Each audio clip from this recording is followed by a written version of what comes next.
우르릉 광하늘이 찢어질 듯한 굉음과 함께 시커먼 먹구름 사이로 번개가 내리꽂혔다. 그 섬광은 찰나의 순간 칠흑 같은 어둠 속에 잠겨있던 대갓집 안채 마당을 대낮처럼 환하게 비추었다가 다시금 깊은 시면 속으로 밀어넣었다. 억수같이 쏟아지는 장대비는 기와지붕을 뚫을 기세로 두들겨댔고 처마 끝에서 떨어지는 낙숫물은 이미 흙탕물이 되어 마당 한가운데 무릎 꿇고 있는 여인의 얇은 소복을 가차없이 적시고 있었다.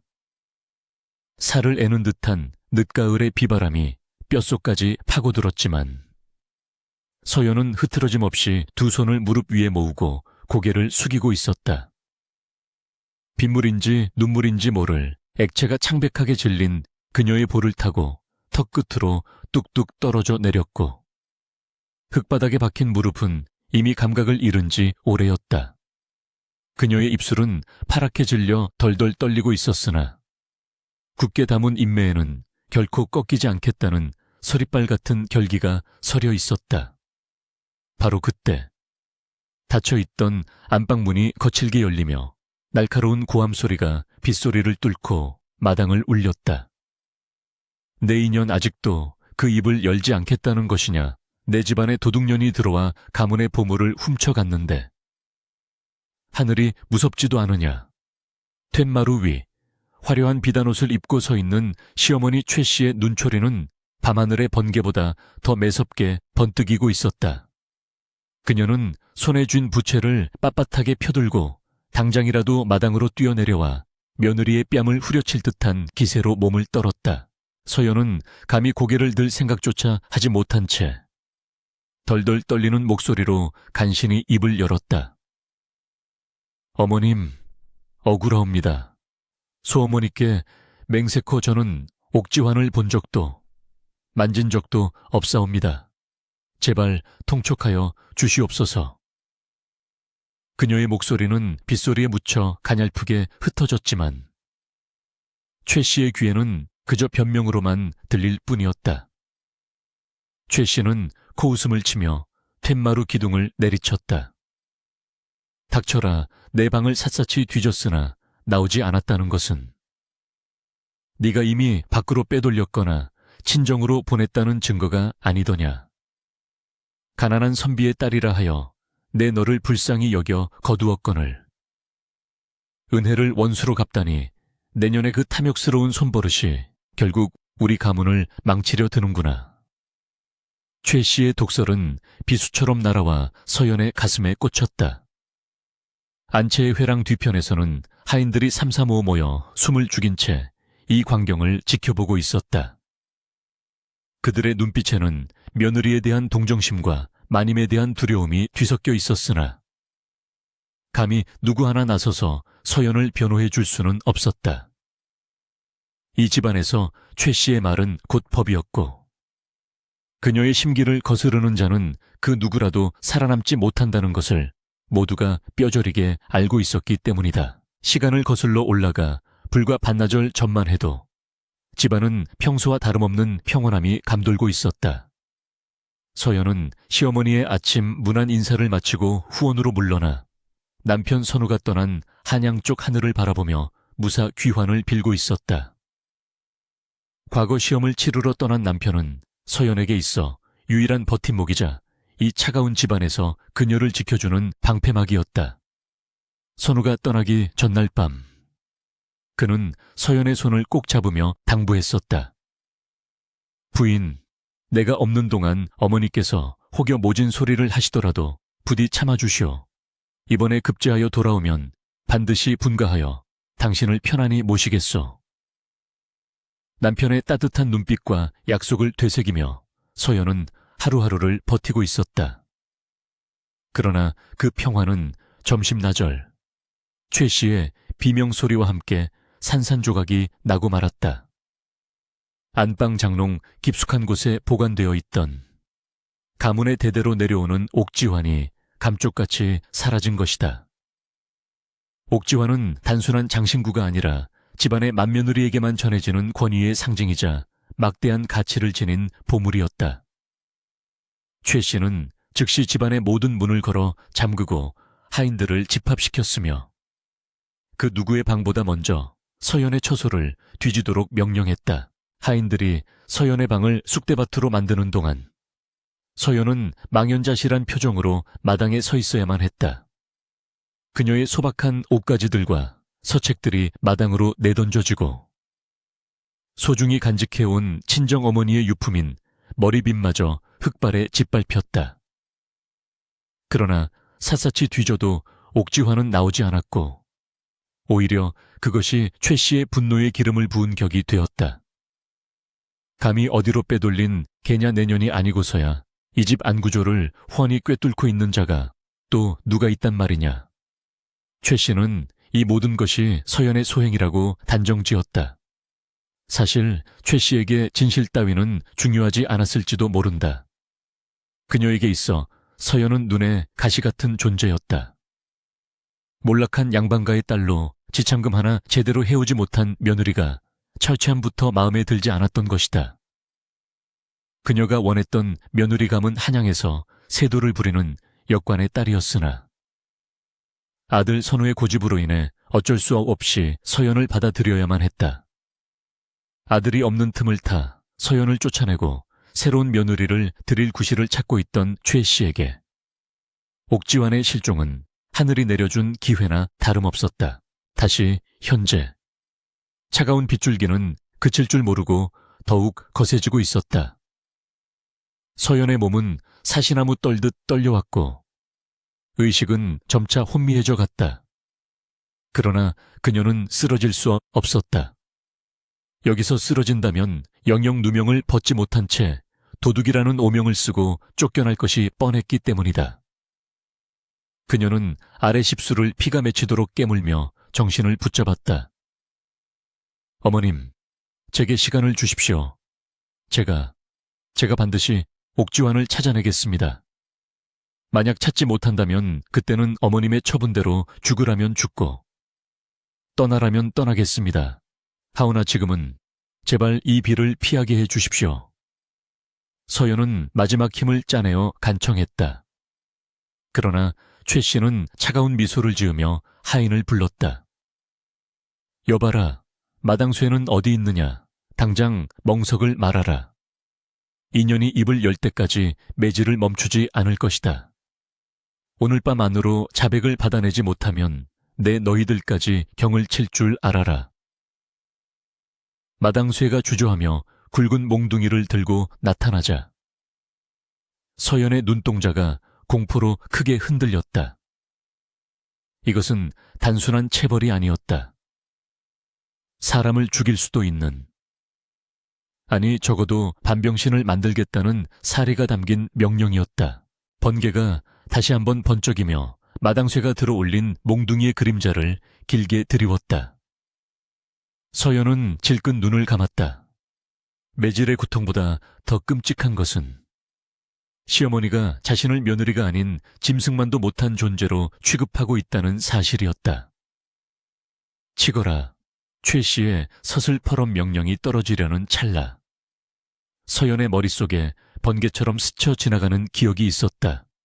며칠 전 늦은 밤 목이 말라 부엌으로 향하던 길에 우연히 보았던 장면이었다. 시어머니 최 씨가 아무도 없는 야심한 시각에 안채 뒤편에 있는 낡은 우물가로 향하던 모습, 그리고 그녀의 손에 들려있던 작은 비단 주머니. 당시에는 그저 잘못 보았거니 혹은 기도를 드리러 가시는가 보다 하고 넘겼던 그 장면이 지금 이 절체절명의 순간에 선명하게 되살아난 것이다. 정말 만약에 그 주머니 속에 옥지환이 들어있었다면 생각이 거기까지 미치자 서연의 몸에 전율이 흘렀다. 이것은 도난 사건이 아니라 처음부터 자신을 올가매기 위해 치밀하게 계획된 덫이었던 것이다. 잠깐만 기다려 주십시오. 서연이 고개를 번쩍 들며 외쳤다. 비에 젖어 헝클어진 머리카락 사이로 드러난 그녀의 눈빛은 방금 전까지의 두려움을 털어내고 기이할 정도로 차분하게 가라앉아 있었다. 마당쇠가 멈칫하며 몽둥이를 든 손을 내렸고 최 씨 역시 의외의 반항에 눈썹을 꿈틀거렸다. 무슨 헛소리를 하려는 것이냐. 이제 와서 자백이라도 하겠다는 게냐. 서연은 천천히, 아주 천천히 몸을 일으켜 세웠다. 비에 젖은 치맛자락이 무겁게 늘어졌지만 그녀의 허리는 꼿꼿했다. 그녀는 툇마루 위에 시어머니를 똑바로 응시했다. 시어머니의 눈동자가 미세하게 흔들리는 것을 놓치지 않았다. 서연은 낮지만 또렷한 목소리로 말했다. 자백이 아니옵니다. 어머님, 다만 옥지환이 사라진 그날 밤 제가 본 것에 대해 말씀드리고자 합니다. 혹여 도둑이 든 것이 아니라 도깨비의 장난일지도 모른다는 생각이 들어서 말입니다. 도깨비라니 그게 무슨 해괴한 소리냐. 최 씨가 당황한 기색을 감추며 소리쳤다. 서연은 입가에 희미한 미소를 띄었다. 그것은 체념의 미소가 아니라 방역을 준비하는 장수의 미소였다. 예, 도깨비 말입니다. 아주 탐욕스럽고 교활하여 남의 눈을 피해 깊은 밤 우물가에 보물을 숨기는 도깨비 말입니다. 그 말을 들은 최 씨의 얼굴이 순식간에 흑빛으로 변했다. 빗소리마저 멈춘 듯한 정적 속에서 두 여인의 시선이 허공에서 팽팽하게 맞부딪혔다. 서연은 알고 있었다. 지금 이 순간이 자신의 목숨을 건 도박의 시작이라는 것을. 그리고 이 싸움에서 물러서는 순간 자신에게 돌아올 것은 죽음뿐이라는 것을. 서연은 젖은 옷소매를 꽉 쥐었다. 이제 더 이상 당하고만 있지는 않으리라. 남편이 돌아올 때까지, 아니 남편이 돌아와서도 떳떳할 수 있도록 내 스스로 이 누명을 벗고야 말리라. 차가운 빗물은 이제 서연에게 고통이 아니라 그녀의 정신을 맑게 깨워주는 각성제와도 같았다. 밤은 깊었고 폭풍우는 여전히 몰아치고 있었으나 서연의 마음속에는 이미 뜨거운 불길이 타오르기 시작했다. 폭풍우가 휩쓸고 지나간 다음 날 아침, 하늘은 언제 그랬냐는 듯 거짓말처럼 맑게 개어 있었다. 그러나 서연이 머무는 행랑채의 공기는 한겨울의 칼바람보다 더 차갑고 무거웠다. 지난밤 서연이 던진 우물가의 도깨비라는 말은 최 씨의 심기를 건드린 정도가 아니라 그녀의 불안이라는 뇌관을 건드린 셈이었다. 최 씨는 즉시 서연을 안채에서 쫓아내어 하인들이 기거하는 행랑채 끄트머리에 낡은 방에 가두어 버렸다. 부정한 것이 안채에 머물면 집안의 기운이 탁해진다는 것이 명분이었으나 실상은 서연의 입을 막고 그녀의 일거수일투족을 감시하기 위함임을 모르는 이는 없었다. 서연은 곰팡이 냄새가 진동하는 좁은 방 안에 갇혀 굳게 닫힌 문틈 사이로 새어 들어오는 가느다란 햇살 한 줌에 의지해 시린 손을 녹이고 있었다. 몸은 만신창이가 되었고 마음은 갈기갈기 찢겨 나갔지만 그녀의 눈빛만은 어둠 속에서도 형형하게 빛나고 있었다. 어젯밤 시어머니의 당황하던 그 눈빛, 그것은 서연이 쥔 유일한 패이자 이 싸움을 뒤집을 수 있는 열쇠였다. 점심 나절이 되자 집안이 소란스러워지기 시작했다. 징과 꽹과리 소리가 요란하게 울려 퍼지더니 곧이어 무당의 날카로운 방울소리가 담장을 넘어 행랑채까지 파고들었다. 최 씨가 기어이 일을 벌인 것이다. 그녀는 인근에서 용하기로 소문난 무당을 불러 구판을 벌임으로써 서연을 확실하게 집안을 망치는 요물로 낙인 찍으려 하고 있었다. 서연은 벽에 귀를 대고 바깥 동정을 살폈다. 마당에서는 이미 한바탕 구판이 벌어지고 있었다. 오색천이 바람에 나부끼고 작두를 탄 무당이 펄쩍펄쩍 뛰며 괴이한 소리를 질러댔다. 에이구, 냄새가 난다. 냄새가 나 이 집안 곳간을 갉아먹는 쥐새끼 냄새가 진동을 하는구나.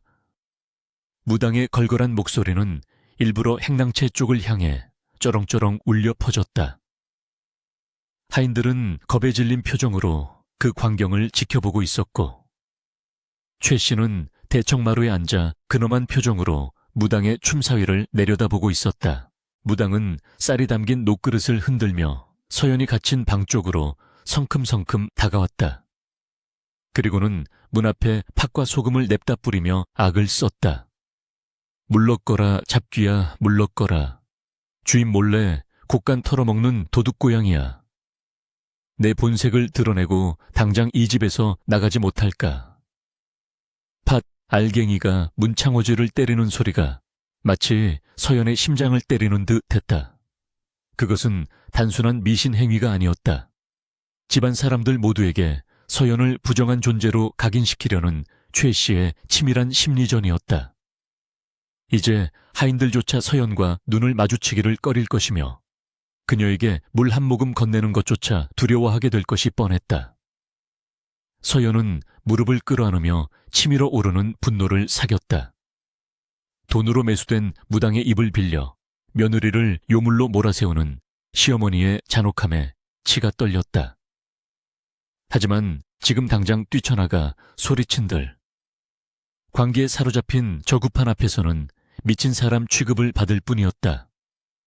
서연은 눈을 감고 주문을 외우듯 속삭였다. 참아야 한다. 지금은 때가 아니다. 저 소란이 잦아들고 모두가 방심하는 순간을 기다려야 한다. 해질 역이 되어서야 요란했던 구판은 끝이 났다. 무당은 최 씨에게 두둑한 복채를 챙겨받고는 사흘 안에 도둑이 제 발로 나가거나 피를 토하고 죽을 것이라는 저주 섞인 예언을 남기고 사라졌다. 집안에는 다시금 정막이 감돌았지만 그 정막은 전날의 평화와는 다른 숨막히는 긴장감으로 가득 차 있었다. 저녁밥이라고 들어온 것은 식어 빠진 보리밥 한 덩이와 짠지 몇 조각뿐이었다. 그것마저도 개밥을 던져주던 문 앞에 툭 던져두고 간 하인의 뒷모습에서 서연은 철저한 고립감을 느꼈다. 그러나 서연은 숟가락을 들지 않았다.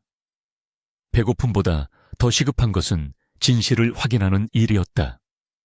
어젯밤 번갯불에 비친 그 장면, 우물가에 서 있던 시어머니의 모습이 환영이 아님을 확인해야만 했다.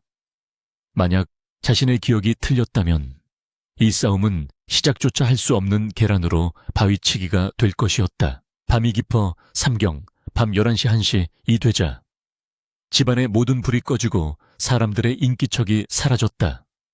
구판을 벌이느라 피곤했는지 하인들의 코 골며 자는 소리가 행랑채 곳곳에서 들려왔다. 서연은 조심스럽게 방문을 밀었다. 끼익 하는 작은 경첩 소리가 천둥 소리처럼 크게 느껴져 등줄기에 식은땀이 흘렀다. 그녀는 숨을 멈추고 주위를 살폈다. 다행히 아무도 깨어난 기색은 없었다. 서연은 고양이처럼 발소리를 죽여 마당을 가로질렀다. 그림자 속에 몸을 숨기며 그녀가 향한 곳은 안채 뒤편의 후원이었다. 낮 동안 내린 비로 인해 땅은 질척거렸고 젖은 풀잎이 벗은 발을 적셨지만 개의치 않았다. 그녀의 심장은 쿵쿵거리며 요동쳤지만 머릿속은 그 어느 때보다 차갑게 깨어 있었다. 후원 입구에 다다르자 낡은 우물이 검은 입을 벌리고 서 있는 모습이 희미한 달빛 아래 드러났다. 이 우물은 물이 말라 쓰지 않은 지 오래되어 평소에는 사람들의 발길이 닿지 않는 곳이었다. 서연은 우물가로 다가가 무릎을 꿇었다. 손을 뻗어 우물을 둘러싼 돌 틈을 더듬기 시작했다. 거칠고 차가운 돌의 감촉이 손끝에 전해졌다. 어젯밤 시어머니가 무언가를 넣고 돌로 덮는 신용을 했던 바로 그 위치였다. 칠흑 같은 어둠 속에서 손끝의 감각에만 의존해야 했다. 이끼 낀 돌들 사이를 꼼꼼히 살피던 서연의 손이 어느 한 지점에서 멈칫했다. 다른 돌들과 달리 이끼가 벗겨져 있고 약간 헐겁게 끼워진 돌 하나가 만져진 것이다. 서연은 침을 꿀꺽 삼키며 조심스럽게 그 돌을 잡아당겼다. 돌은 힘없이 빠져나왔고 그 안쪽에 빈 공간으로 손을 집어넣자 부드러운 천의 감촉이 느껴졌다. 비단 주머니였다. 서연은 떨리는 손으로 주머니를 꺼내 달빛에 비추어 보았다. 수놓아진 십장색 문양. 시어머니가 아끼던 바로 그 주머니가 틀림없었다. 주머니 끈을 풀자 영롱한 초록빛을 머금은 옥지환이 모습을 드러냈다. 달빛을 받아 반짝이는 그 물건은 서연을 벼랑 끝으로 내몬 저주의 물건이자 동시에 그녀를 구원할 유일한 동아줄이었다. 서연은 안도의 한숨을 내쉬었다. 자신의 예감이 맞았다. 시어머니는 며느리를 내쫓기 위해 가문의 보물을 똥물보다 못한 폐물가 돌틈에 처박아두는 폐륜을 저지른 것이다. 순간 서연의 마음속에 갈등이 일었다. 이것을 지금 가져가서 남편이 돌아올 때까지 숨겨두었다가 증거로 내밀까? 하지만 이내 고개를 저었다. 만약 지금 이 옥지환이 자신의 품에서 발견된다면 그것이야말로 꼼짝없이 도둑으로 몰리는 꼴이 되고 만다. 최 씨는 네가 훔쳐갔다가 발각될까 두려워 다시 가져온 것 아니냐며 되려 뒤집어 씌울 위인이었다. 게다가 지금 옥지환이 사라진다면 최 씨는 또 다른 계략을 꾸밀지도 모른다. 서연은 옥지환을 다시 주머니에 넣고 원래 있던 자리에 깊숙이 밀어 넣었다. 그리고 빠져나온 돌을 다시 끼워 넣고 주변에 이끼와 흙을 덮어 아무도 손댄 흔적이 없도록 감쪽같이 위장했다. 그녀의 눈매가 매섭게 변했다. 적의 약점을 쥐었으나 섣불리 휘두르지 않는 것, 그것이 병법의 기본이었다. 서연은 단순히 누명을 벗는 것을 넘어 시어머니가 스스로 자신의 덫에 걸려 넘어지게 만들 계획을 세우기 시작했다. 최 씨가 가장 두려워하는 것은 무엇일까? 그것은 잃어버린 재물도 며느리의 반항도 아니었다. 바로 보이지 않는 힘, 즉 미신과 저주에 대한 맹목적인 공포였다. 오늘 무당을 불러 구술한 것 또한 그 공포심의 반증이기도 했다. 서연은 일어서며 옷에 묻은 흙을 털어냈다. 차가운 밤바람이 불어와 머리카락을 흩날렸지만 그녀는 더 이상 춥지 않았다. 가슴속에 뜨거운 불덩이가 자리 잡았기 때문이다. 다시 행랑채로 돌아온 서연은 뜬 눈으로 밤을 지새웠다. 방바닥의 냉기 따위는 문제가 되지 않았다. 그녀는 머릿속으로 수없이 많은 수를 두어보며 시나리오를 짰다. 내일 아침이 밝으면 최 씨는 더욱 강하게 서연을 압박해 올 것이다. 그때 어떻게 대응해야 할까? 무작정 억울하다 읍소하는 것은 하책 중에 하책이었다. 그렇다면 서연의 입가에 서늘한 미소가 번졌다. 거짓에는 더 큰 거짓으로, 공포에는 더 큰 공포로 맞서야 한다. 친정아버지의 서재에서 읽었던 수많은 고서들의 구절이 떠올랐다. 세상 만물에는 인과가 있고 사람의 마음을 움직이는 것은 이성이 아니라 감정, 그 중에서도 두려움이라 했던가. 서연은 시어머니가 맹신하는 그 무속의 힘을 역이용하기로 결심했다. 다음 날 아침, 식사를 가져온 어린 하녀 점순이가 문을 열자 서연은 짐짓 위독한 사람처럼 파리한 안색으로 벽에 기대앉아 있었다. 점순이는 평소 서연을 잘 따르던 아이였으나 최 씨의 언명이 무서워 눈치를 살피고 있었다. 서연은 힘없는 목소리로 점순이를 불렀다. 점순아, 물 좀 다오. 점순이가 황급히 물그릇을 내밀자 서연은 물을 마시는 척하며 점순이의 손목을 잡았다. 그리고는 초점이 없는 눈으로 허공을 응시하며 중얼거렸다. 점순아, 어젯밤 꿈에 돌아가신 시할머님께서 나타나셨다. 점순이의 눈이 휘둥그레졌다. 이 집안에서 시할머니, 즉 최 씨의 시어머니는 호랑이보다 무서웠던 존재로 최 씨가 시집살이를 호되게 당했던 트라우마의 대상이었다. 마님께서요 뭐라고 하셨는데요?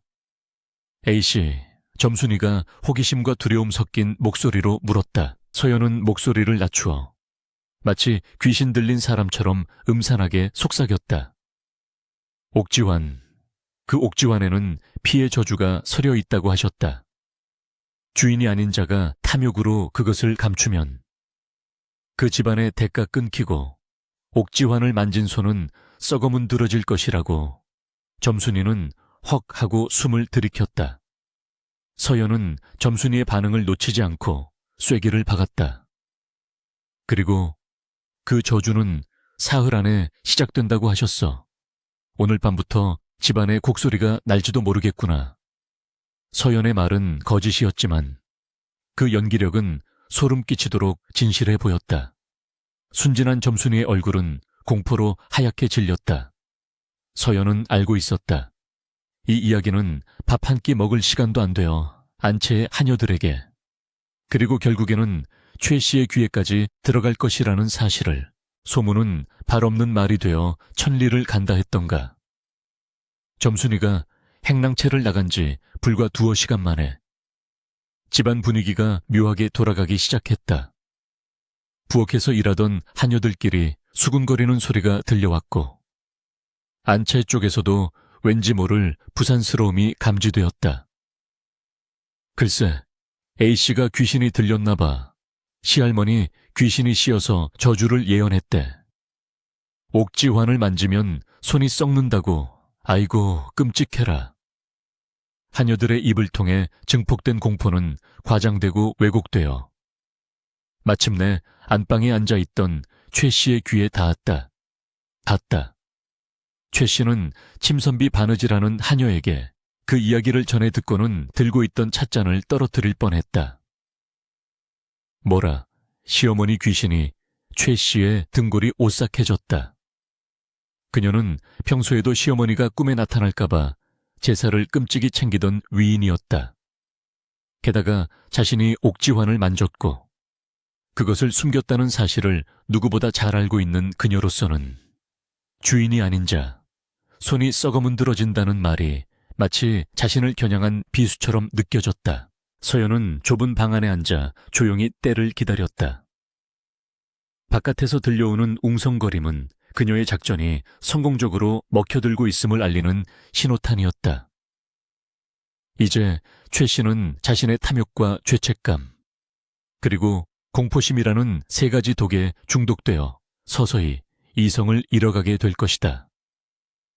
서연은 무릎 위에 놓인 자신의 손을 내려다보았다.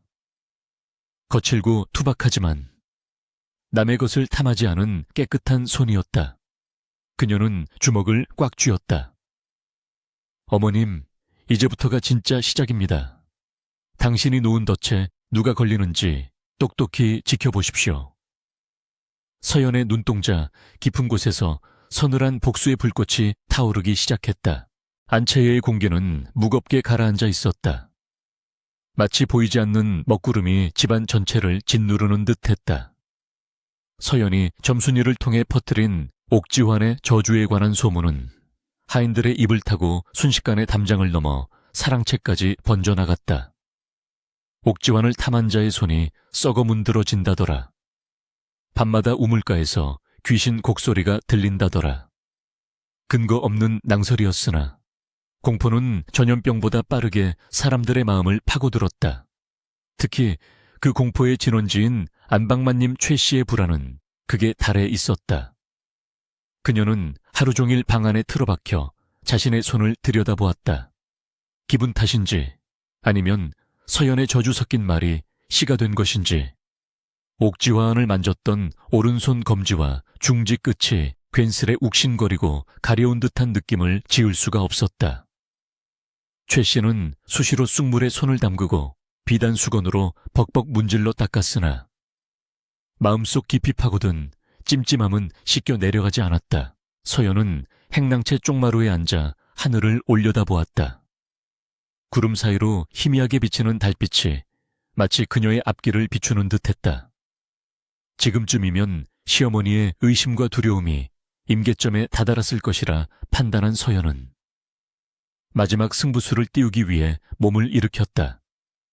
그녀는 점순이를 시켜 최 씨에게 전가를 보냈다. 마님, A씨께서 옥지환의 재앙을 막을 비책을 알고 계시답니다. 목숨을 걸고 드릴 말씀이 있다고 하십니다. 평소 같았으면 어디 죄인 주제에 감히 라고 호통을 쳤을 최 씨였지만 지금은 상황이 달랐다. 지푸라기라도 잡고 싶은 심정이었던 최 씨는 떨리는 목소리로 서연을 드리라 명했다. 서연이 안방에 들어서자 최 씨는 병풍 뒤에 비스듬히 기대앉아 있었다. 불과 이틀 사이 최 씨의 얼굴은 눈에 띄게 수척해져 있었고 눈 밑에는 거무튀튀한 그림자가 드리워져 있었다. 서연은 방바닥에 납작 엎드려 절을 올렸다. 어머님, 죄인 서연이 문안 여쭙니다. 최 씨는 짐짓 위험을 부리려 애쓰며 싸늘하게 물었다. 비책이라니 내년이 훔쳐간 물건을 내놓기만 하면 될 일을 무슨 수작을 부리려는 것이냐. 서연은 고개를 들지 않은 채 침착하고 낮은 목소리로 대답했다. 어머님, 죽을 죄를 지었습니다. 실은 제가 옥지환을 훔친 것이 아니오나 이 집안에 닥칠 화가 너무도 두려워 거짓을 구하러 왔습니다. 교짓이라니 무슨 말이냐. 최 씨의 목소리가 가늘게 떨렸다. 서연은 천천히 고개를 들어 최 씨의 눈을 똑바로 바라보았다. 그녀의 눈빛은 진실을 말하는 사람처럼 맑고 깊었으나 그 안에는 날카로운 비수가 숨겨져 있었다. 친정에서 가져온 고서에 따르면 그 옥지환은 본래 명나라 황실의 물건으로 억울하게 죽은 후궁의 피가 서려 있다고 합니다. 하여 주인이 아닌 자가 탐욕으로 그것을 취하거나 혹은 차갑고 음습한 곳에 가두어두면 그 안에 깃든 원혼이 깨어난다고 하더이다. 차갑고 음습한 곳이라는 말에 최 씨의 눈동자가 격하게 흔들렸다. 서연은 그 틈을 놓치지 않고 말을 이었다. 원혼이 깨어나면 가장 먼저 그 물건을 만진 자의 손끝부터 검게 썩어 들어가게 만들고 끝내는 온몸의 피를 말려 죽음에 이르게 한다고 합니다. 최 씨는 저도 모르게 자신의 오른손을 치마폭 속으로 감추었다. 서연은 마치 그 손을 꿰뚫어 보듯 시선을 고정한 채 쐐기를 박았다. 어머님, 혹시 손끝이 저릿하거나 붉은 반점이 생기지 않으셨습니까? 만약 그렇다면 이미 저주가 시작된 것입니다. 최 씨의 얼굴이 백지장처럼 하얗게 질렸다. 사실 붉은 반점 따위는 없었다. 그러나 공포에 질린 최 씨의 뇌리는 이미 서연의 암시에 지배당하고 있었다. 그녀는 치마 속에서 손을 꼼지락거리며 생각했다. 그래, 아까부터 손이 가렵고 따끔거렸어. 설마 정말로 서연은 다시금 머리를 조아리며 읍소했다. 어머님, 제가 도둑이라는 누명을 쓰고 쫓겨나는 것은 상관없으나 어머님과 이 집안이 망하는 꼴은 차마 볼 수가 없습니다. 부디 옥지환이 있는 곳을 알려주십시오. 아니, 도둑이 훔쳐가서 숨겨두었을 만한 곳을 짐작만이라도 하신다면 제가 그곳에 가서 제 손으로 그 저주받은 물건을 꺼내어 없애버리겠습니다. 제 손이 썩는 한이 있더라도 어머님을 지키고 싶습니다. 서연의 말은 구구절절 효심이 가득한 며느리의 충언처럼 들렸다. 최 씨는 혼란스러웠다. 이 아이가 정말 나를 걱정해서 하는 말인가? 아니면 내가 숨긴 것을 알고 떠보는 것인가 하지만 서연의 태도는 너무나 간절했고 무엇보다 저주에 대한 공포가 이성을 마비시키고 있었다. 나가거라. 당장 내 앞에서 사라져. 최 씨가 비명을 지르듯 외쳤다. 더 이상 서연의 말을 듣고 있다가는 미쳐버릴 것만 같았다. 서연은 순순히 물러나며 마지막 한마디를 남겼다. 어머님, 부디 명심하십시오. 오늘 밤이 지나면 돌이킬 수 없습니다. 원호는 달이 차오르는 자시에 가장 강력해집니다. 서연이 물러간 뒤 최 씨는 방 안에 홀로 남겨졌다. 그녀는 미친 사람처럼 등잔불 가까이 손을 가져가 요리조리 뜯어보았다. 멀쩡한 손이었지만 그녀의 눈에는 손끝이 거무스름하게 변해가는 헛것이 보이기 시작했다. 아니야. 아닐 거야. 무당이 굿도 했지 않느냐. 스스로를 위로해보려 했지만 서연이 말한 음습한 곳이라는 단어가 뇌리에서 떠나지 않았다. 옥지환은 지금 뒤뜰 표물 돌 틈, 축축하고 어두운 그곳에 처박혀 있지 않은가. 모든 조건이 서연의 말과 딱 들어맞았다. 최 씨는 안절부절 못하며 방안을 서성겼다. 이대로 두었다가는 정말 손이 썩고 집안이 망할 것만 같은 공포가 엄습했다. 꺼내야 해. 당장 꺼내서 없애버리든 아니면 며느리 년 방에 던져놓든 해야 해. 하지만 막상 우물가로 가려니 발이 떨어지지 않았다. 그 저주받은 물건을 다시 만져야 한다는 사실이 끔찍하게 두려웠다. 밤은 깊어가고 밖에서는 부엉이 우는 소리가 처량하게 들려왔다. 최 씨의 신경은 팽팽한 활시위처럼 당겨졌다. 그녀는 결국 하인을 부를 수도, 그렇다고 자신이 직접 갈 수도 없는 진퇴양난의 상황에 빠져버렸다. 하인에게 시키자니 자신이 옥지환을 숨겼다는 사실을 들키게 되고, 직접 가자니 저주가 두려웠다. 탐욕이 부른 덫에 제 발이 걸린 꼴이었다. 한편 행랑채로 돌아온 서연은 짐을 꾸리는 척하며 하인들이 볼 수 있도록 문을 반쯤 열어두었다. 그리고는 작은 목소리로, 그러나 모두가 들을 수 있게 중얼거렸다. 내일이면 서방님이 돌아오실 텐데 이 꼴을 어찌 보인단 말인가. 차라리 내가 모든 죄를 뒤집어쓰고 떠나는 것이 서방님을 위한 길이지. 그녀는 옷까지 몇 벌을 보따리에 싸면서 눈물을 훔치는 연기를 했다. 밖에서 엿듣던 하인들은 혀를 찼다. 아이고, 저렇게 착한 아씨를 도둑으로 몰다니. 마님이 너무하셨어. 진짜 귀신이 노할 노릇이지. 여론은 서서히 서연 쪽으로 기울고 있었다. 서연은 이 모든 상황을 예의주시하고 있었다. 그녀의 계획에서 가장 중요한 것은 내일, 남편 선우가 돌아오는 바로 그 시점이었다. 시간은 흘러 자시밤 11시 1시가 가까워졌다. 정막강산 같은 집안에 갑자기 안채 문이 벌컥 열리는 소리가 났다. 최 씨였다. 그녀는 머리를 산발한 채 손에 하얀 소복천을 감싸쥐고 마당으로 나섰다. 도저히 불안감을 견딜 수 없었던 그녀가 직접 옥지환을 꺼내 오기로 결심한 것이다. 맨손으로 만지는 것이 두려워 비단천을 몇 겹이나 겹쳐 쥔 모습이 우스꽝스러우면서도 기괴했다. 최 씨는 주위를 두리번거리며 도둑고양이처럼 살금살금 뒤뜰로 향했다. 어둠 속에 숨어 이 광경을 지켜보던 서연은 숨을 죽였다. 걸려들었다. 서연은 최 씨가 우물가로 가는 길목, 덤불 뒤에 몸을 숨기고 있었다. 최 씨가 우물가에 도착했다. 달빛이 구름에 가려 사방은 칠흑 같았다. 최 씨는 덜덜 떨리는 손으로 우물가 돌틈을 더듬었다. 어디 있느냐? 제발, 제발. 그녀의 입에서 신음 같은 혼잣말이 새어나왔다. 마침내 그녀의 손에 묵직한 주머니가 잡혔다. 최 씨는 안도의 한숨을 내쉬며 주머니를 꺼내들었다. 바로 그 순간이었다. 어머님, 거기서 무엇을 하십니까? 서연의 목소리가 어둠을 가르고 들려왔다. 너무나 갑작스럽고 서늘한 목소리에 최 씨는 악 하고 단말마의 비명을 지르며 엉덩방아를 찧었다. 손에 들고 있던 옥지환 주머니가 허공으로 날아올랐다가 툭 하고 바닥에 떨어졌다. 구름 사이로 다시 나타난 달빛이 최 씨의 경악에 찬 얼굴과 바닥에 나뒹구는 옥지환 주머니, 그리고 그 앞에 서 있는 서연의 차가운 얼굴을 비추었다. 서연은 더 이상 무릎 꿇고 비는 죄인이 아니었다. 그녀는 천천히 다가가 바닥에 떨어진 주머니를 집어들었다.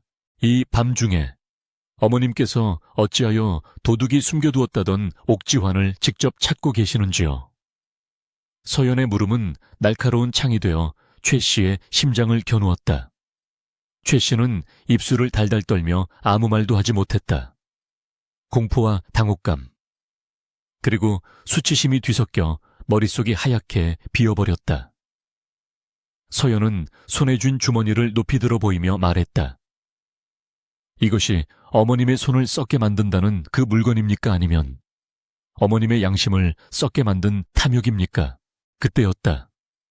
대문 밖에서 웅성거리는 소리와 함께 누군가가 대문을 세차게 두드리는 소리가 들려왔다. 이리 오너라. 내 집에 무슨 일이 있기에 이 야심한 밤에 비명소리가 들리는 것이냐. 익숙한 목소리, 그리운 목소리였다. 남편 선우가 돌아온 것이다. 예정보다 하루 일찍 도착한 남편의 목소리에 서연의 눈가가 촉촉해졌다. 그리고 바닥에 주저앉은 최 씨의 얼굴은 절망으로 일그러졌다. 모든 패가 뒤집히는 순간이었다. 대문이 활짝 열리고 수십 개의 횃불이 어둠을 가르며 안차의 마당으로 쏟아져 들어왔다. 갑작스러운 불빛에 눈이 부신 듯 최 씨는 비명을 지르며 얼굴을 감쌌고, 서연은 흐트러짐 없는 자세로 옥지환이 든 주머니를 두 손으로 받쳐든 채 그 자리에 굳건히 서 있었다. 횃불의 행렬을 이끌고 들어온 이는 다름 아닌 선우였다. 각근을 풀지도 못한 채 먼지를 뒤집어 쓴 행색이었으나 그의 눈빛만은 형형하게 빛나고 있었다. 뒤이어 행랑채에서 자다 깬 하인들이 눈을 비비며 우르르 몰려나왔고, 순식간에 뒤뜰은 대낮처럼 환해졌다. 선우는 바닥에 주저앉아 벌벌 떨고 있는 어머니와 그 앞에 서늘한 표정으로 서 있는 아내를 번갈아 바라보았다. 집안에 감도는 기운이 심상치 않음을 직감한 선우의 미간이 깊게 패였다. 어머님, 그리고 부인, 도대체 이 야심한 밤에 사람의 발길이 닿지 않는 이 표물가에서 무슨 사단이 난 것입니까? 선우의 굵고 낮은 목소리가 정적을 깼다. 그제야 정신이 든 최 씨는 이것이 기회라 생각했는지 바닥을 기어가 아들의 바짓가랑이를 잡고 통곡하기 시작했다. 아이고, 내 아들아, 하늘이 도우셔서 네가 제때에 왔구나. 저 고얀 년이 기어이 일을 쳤다. 훔쳐간 옥지환을 어딘가로 빼돌리려던 것을 내가 잠이 오지 않아 순찰을 돌던 중에 딱 마주친 것이다. 어서 저 도둑년의 오라를 묶어라. 최 씨의 목소리는 악에 받쳐 찢어질 듯 날카로웠다. 그녀는 자신의 죄가 드러날까 두려워 선수를 치며 서연을 벼랑 끝으로 몰아세웠다. 하인들은 웅성거리며 서연을 의심스러운 눈초리로 바라보았다. 정황상 옥지환을 들고 있는 것은 서연이었기에 최 씨의 주장은 그럴듯해 보였다. 선우의 시선이 천천히 서연에게로 옮겨갔다. 그는 믿을 수 없다는 듯. 그러나 흔들리는 눈빛으로 아내를 불렀다. 부인, 어머님의 말씀이 사실이오. 그대의 손에 들린 것이 정말 잃어버렸다던 옥지환이란 말이오. 서연은 천천히 고개를 숙여 남편에게 예를 표했다. 그리고는 옥지환이 든 주머니를 남편의 눈앞으로 내밀었다. 서방님, 이 물건은 옥지환이 맞사옵니다. 하오나 어머님의 말씀은 절반은 맞고 절반은 틀리옵니다.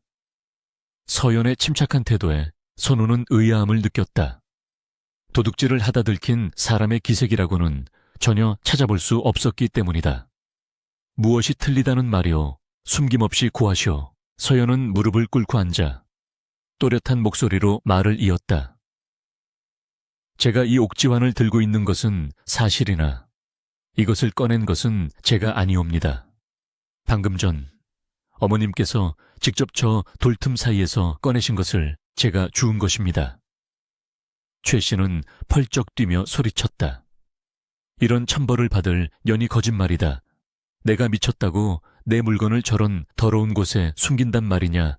내년이 훔쳐서 숨겨둔 것을 내가 찾아내려 하자. 네가 먼저 선수쳐서 꺼낸 것이 아니더냐. 최 씨의 주장은 완강했다. 상황은 다시 서연에게 불리하게 돌아가는 듯했다. 훔친 자가 숨긴 장소를 알지. 잃어버린 자가 어찌 알겠는가 하는 것이 일반적인 상식이었기 때문이다. 그러나 서연은 당황하지 않았다. 그녀는 조용히 시어머니의 손을 가리켰다. 서방님, 그렇다면 한 가지 여쭙겠습니다. 만약 어머님께서 도둑을 잡으려 하셨거나 잃어버린 물건을 되찾으려 하셨다면 어찌하여 맨손이 아닌 저토록 두꺼운 소복천으로 손을 꽁꽁 싸매고 계신 것입니까? 모든 시선이 최 씨의 손으로 쏠렸다. 최 씨의 양손은 하얀 무명천으로 칭칭 감겨 있어 마치 나병 환자의 손처럼 보였다. 옥지환을 만지는 것을 극도로 꺼려했던 공포의 흔적이었다. 선우의 눈매가 날카로워졌다. 어머님, 저 천은 무엇입니까? 급박한 상황에 어찌 손을 저리 감싸고 계셨습니까? 최 씨는 말문이 막혀 뻐끔거렸다. 그것은 밤 공기가 차서, 아니, 저 연이 흉기를 들고 있을까봐 횡설수설하는 최 씨를 보며 서연이 결정적인 한 방을 날렸다. 아니옵니다. 어머님께서는 옥지환에 저주가 깃들어 주인이 아닌 자가 만지면 손이 썩어 문드러진다는 소문을 믿고 계셨기 때문입니다. 제가 며칠 전 헛소문인 줄 알면서도 어머님의 심중을 떠보기 위해 흘린 그 거짓말을 철석같이 믿으시고 스스로 숨겨두었던 옥지환을 꺼내러 오시면서도 차마 맨손으로 만지지 못하신 것입니다. 서연의 말에 주위가 찬물을 끼얹은 듯 조용해졌다. 하인들 사이에서 터져나오던 웅성거림도 뚝 그쳤다. 제 혀, 저주라니, 내년이 기어이 나를 저주까지 했단 말이냐. 최 씨가 발악했지만 이미 논리의 허점은 드러나고 있었다. 선우는 어머니에게 다가가 조심스럽게 물었다. 어머님, 부인의 말이 사실입니까? 옥지환에 저주가 있다는 말을 믿으신 겁니까? 그리하여 이 야심한 밤에 하인 하나 대동하지 않고 홀로 이곳에 오신 것입니까? 선우의 질문은 전곡을 찔렀다. 만약 도둑을 잡으려 했다면 하인들을 불렀을 것이고 단순히 물건을 찾으려 했다면 굳이 손을 싸맬 이유가 없었다. 오직 남이 알면 안 되는 비밀을 간직한 채 공포에 쫓기는 사람만이 할 수 있는 행동이었다. 최 씨는 궁지에 몰린 쥐처럼 식은땀을 흘렸다. 그녀의 시선이 불안하게 흔들리더니 결국 옥지환을 가리키며 소리쳤다. 그래, 무당이 그랬다. 부정한 것이 들어와 집안을 망친다고. 그래서 내가 잠시 앵마기를 하려고 두었다. 그게 무슨 죄란 말이냐. 최 씨는 은연중에 자신이 옥지환을 그곳에 두었음을 실토하고 말았다. 순간 마당에 있던 모든 사람들이 숨을 들이켰다. 며느리를 도둑으로 몰아 매질을 하고 내쫓으려 했던 그 모든 일이 시어머니의 자작극이었음이 만천에 드러나는 순간이었다. 선우의 얼굴이 흑빛으로 변했다. 그는 믿을 수 없다는 표정으로 어머니를 바라보았다. 어머님, 어찌 그러실 수가 있습니까? 가문의 보물을 똥물 흐르는 폐물께 숨겨두고 죄 없는 며느리를 멍석말이까지 하려 하셨단 말입니까? 대체 무엇이 어머님을 그리도 잔인하게 만들었습니까? 아들의 원망 섞인 목소리에 최 씨는 다리에 힘이 풀려 주저앉았다. 그녀는 바닥을 치며 울부짖었다. 내 욕심이었다. 그래, 내가 그랬다. 천한 것 하나 들어와 내 아들을 홀리고 안방마님 자리를 넘보는 꼴이 보기 싫어서 그랬다. 역관댁 딸을 들이면 우리 집안이 더 번성할 텐데. 저 빈털터리 년이 굴러들어와 내 속을 뒤집어 놓으니 내 눈이 뒤집혔던 게야. 최 씨의 추악한 본심이 낱낱이 까발려졌다. 하인들은 고개를 돌려 수군거렸다. 세상에, 마님이 저런 분이셨다니. 이 씨가 얼마나 억울하셨을까. 동정의 시선은 이제 온전히 서연에게로 향했다. 서연은 그제야 참고 있던 눈물을 한 방울 떨어뜨렸다. 그것은 슬픔의 눈물이 아니라 길고 길었던 싸움이 끝났음을 알리는 안도의 눈물이었다. 그녀는 남편을 향해 절을 올리며 말했다. 서방님, 저는 억울함을 벗은 것으로 족합니다. 어머님께서도 순간의 잘못된 판단으로 그러셨을 테니 부디 너무 나무라지 마시옵소서. 서연의 그 말은 불난 집에 기름을 붓는 격이 아니라 오히려 선우의 마음을 더욱 아프게 만들었다. 아내는 자신을 죽이려 했던 시어머니를 감싸고 있었다. 선우는 서연을 일으켜 세우고 그녀의 거칠어진 손을 잡았다. 비와 흙투성이가 된 아내의 옷차림. 며칠 새 야윈 얼굴이 그의 가슴을 후벼 팠다. 선우는 하인들을 향해 엄명했다. 듣거라, 오늘 이 일은 어머니의 노망이 든 실수로 덮을 것이다. 허나 다시는 안채에서 내 허락 없이는 그 누구도 부인에게 함부로 대할 수 없다. 안방의 모든 열쇠와 곳간의 관리 권한은 오늘부로 며느리 서연에게 일임한다. 이것이 가장으로서 내리는 처분이니라. 선우의 명은 추상과 같았다. 최 씨는 망연자실한 표정으로 아들을 올려다보았다. 아들아, 네가 어찌 어미에게... 그러나 선우는 단호했다. 어머님, 옥지환보다 귀한 것은 사람의 마음입니다. 어머님께서는 탐욕에 눈이 멀어 옥보다 귀한 며느리를 버리셨습니다. 당분간 뒷방에서 자숙하시며 마음을 다스리십시오. 이것이 가문을 지키는 길입니다. 선우는 어머니를 부축해 일으키지 않고 대신 서연의 어깨를 감싸 안으며 안채로 발걸음을 옮겼다. 하인들이 길을 터주었고 횃불은 두 사람의 뒷모습을 길게 비추었다. 마당에 홀로 남겨진 최 씨는 싸늘한 밤바람을 맞으며 멍하니 허공을 응시했다. 자신의 손을 감싸고 있던 하얀 천이 스르르 풀려 바닥으로 떨어졌다. 썩어 문드러질 것이라 두려워했던 손은 멀쩡했지만 그녀가 그토록 지키고자 했던 권위와 아들의 신뢰는 이미 썩어 문드러져 사라지고 없었다. 멀리서 닭 울음소리가 들려왔다. 길고 끔찍했던 밤이 지나고 새벽이 밝아오고 있었다. 진실은 태양처럼 떠올랐고 거짓은 어둠과 함께 물러갔다. 서연의 지혜가 탐욕이라는 거대한 덫을 부수고 승리한 것이다. 안채로 들어온 선우는 서연을 자리에 앉히고 깊은 한숨을 내쉬었다. 부인, 면목이 없소. 내가 과거에 급제하여 기쁜 소식을 들고 오고자 했으나 집안이 이 지경이 된 줄도 모르고 서연은 남편의 손등을 덮으며 옅은 미소를 지었다. 아니옵니다, 서방님. 서방님께서 급제하시어 돌아오신 것만으로도 저는 모든 보상을 받았습니다. 비 온 뒤에 땅이 굳는다 하였습니다. 오늘의 이 시련이 우리 가문을 더욱 단단하게 만들 걸음이 될 것입니다. 서연의 현명하고 따뜻한 말에 선우는 다시 한번 감복했다. 그는 서연을 품에 안으며 다짐했다. 다시는 이 여인을 외롭게 하지 않겠노라고. 방 안의 촛불이 은은하게 흔들렸다. 서연은 남편의 품에 안겨 창밖을 바라보았다. 동이 터오는 하늘이 붉게 물들고 있었다. 그녀는 생각했다. 누군가를 해하려는 마음은 결국 날카로운 칼날이 되어 자신에게 되돌아오는 법. 시어머니가 파놓은 함정은 결국 시어머니 자신을 가두는 감옥이 되었다. 서연은 이제 그 감옥의 열쇠를 쥐게 되었다. 하지만 그녀는 그 열쇠로 문을 잠그는 대신 언젠가 시어머니가 진심으로 뉘우칠 때 그 문을 열어줄 준비를 하고 있었다. 진정한 승리자는 적을 파멸시키는 자가 아니라 적을 포용하여 내 사람으로 만드는 자임을 그녀는 알고 있었기 때문이다.